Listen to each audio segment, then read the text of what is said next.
Hello, welcome to our presentation. This presentation will be focused on how do the new religious and philosophical movement that swept the US after 1790 impact our society. I'm going to start off by talking about Charles Finney, who was a famous preacher at the time, who inspired emotional religious faith by using a style of high drama as prayers, and also a leader of the Second Great Awakening. Well, why was he important? He started spreading his beliefs about personal salvation to other people at the age of 29.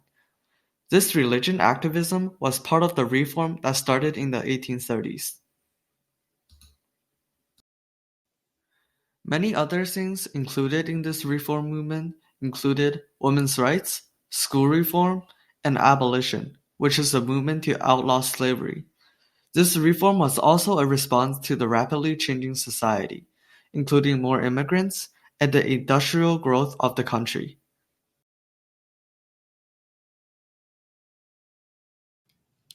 The Second Great Awakening. The Second Great Awakening was a series of religious revivals conducted by Finney and his contemporaries. Finney and his contemporaries rejected the belief that God predetermined one's salvation.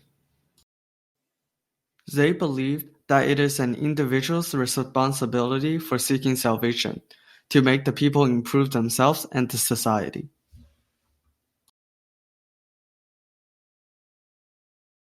Revivals. Revivals is an emotional meeting designed to awaken religious faith through impassioned preaching and prayer. It will last 4 to 5 days, consisting of studying the Bible and examining their own souls.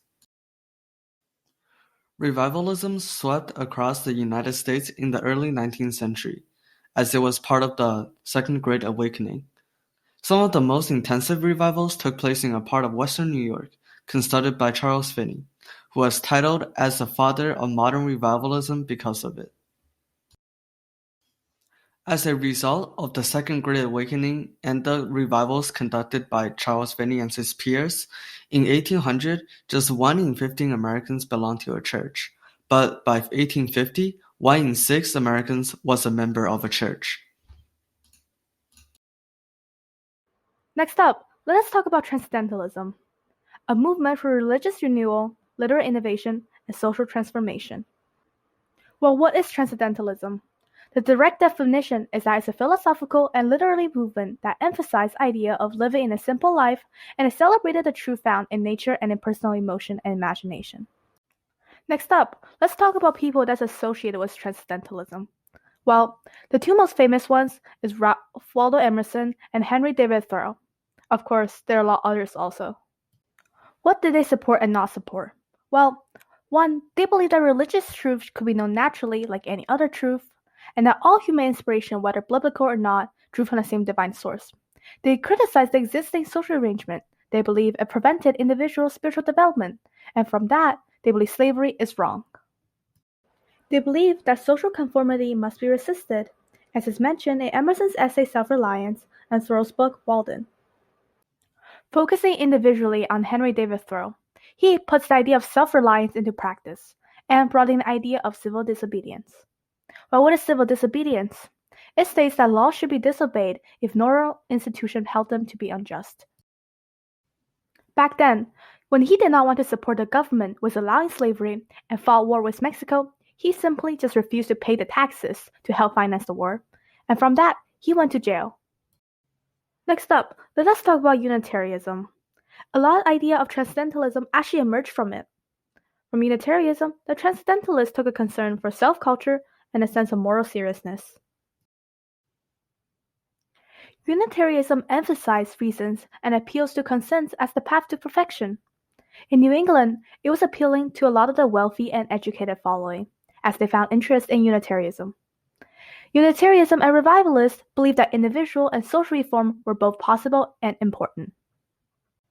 There was two types of ideal communities that was formed during that time, and today we're going to cover the Utopian community and the Shaker community. First up, we have the Utopian community. Utopian community comes from the word utopia, which means a perfect place, and they build on the idea of self-sufficiency. There was two best-known Utopia community at the time.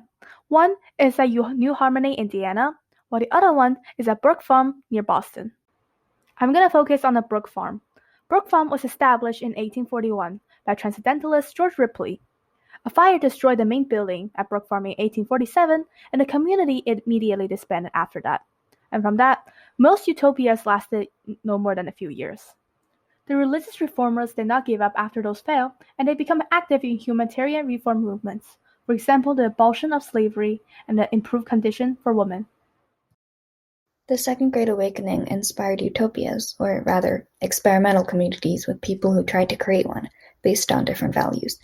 One of these groups was the Shakers. Quakerism was founded in 1652 in England, which emphasized morality and pacifism. The Shakers split off in 1747 and went on to follow Ann Lee, the founder of the American Shakers, as she led them to establish a new community in New York. Shakers shared common goods, believed in equality, and strictly opposed violence. Since they vowed not to have children, they relied on conversions and adoption for new members. 18 more Shaker communities were established across America, until it eventually diminished in the 21st century, like most supposedly utopian societies. Dorothea Dix was a 19th century reformer for prison systems, the treatment of the mentally ill, and an activist for women's rights. She started teaching at a young age, and in 1819 founded a school for girls and charities to help those who couldn't afford the education. In 1841, she began teaching near a women's prison and discovered the cruel treatment of prisoners, especially those with mental illnesses. She reported her findings, demanding reform to Massachusetts politicians, and later multiple states and even other countries. Her efforts led to building asylums and necessary institutions and reformed prison systems to invest in rehabilitation. This overall fits with the Second Great Awakening, that had emphasized hope and potential and everybody's place in society. Horace Mann was a Massachusetts politician and activist that pioneered a universal public education system. He was born into poverty but self-studied to receive higher education in politics, teaching, and reform. Education systems at the time were different by region. It was often optional and usually connected with or funded by churches. A demand for reform was steadily rising. Horace Mann became secretary of the Massachusetts Board of Education, one of the first in the U.S., and despite opposition from wealthy conservatives, he pushed to create taxpayer-funded public elementary schools and professional training for teachers. He declared that children must be well educated for the future of the country, and therefore public education is the cornerstone of our community and democracy. Later, all states in the U.S. eventually followed Massachusetts law and established publicly funded schools that we appreciate today. The Great Awakening's major philosophical movements, revivalism and transcendentalism, both emphasize potential and everyone's ability to improve society, and in turn, society can further provide the resources necessary for the people to do so. Horace Mann's values on the importance of schooling reflects this. It had actively invested in children's education with trust that their potential will lead the future of the country. And from Dorothea Dix, people realized the potential in former prisoners and the mentally ill, and become willing to care for them through rehabilitation and treatment instead of harsh imprisonment. Even though some aspects of individual religious and philosophical movements in the 1700s were disagreed upon, their unified impact as catalysts for reform is undeniable.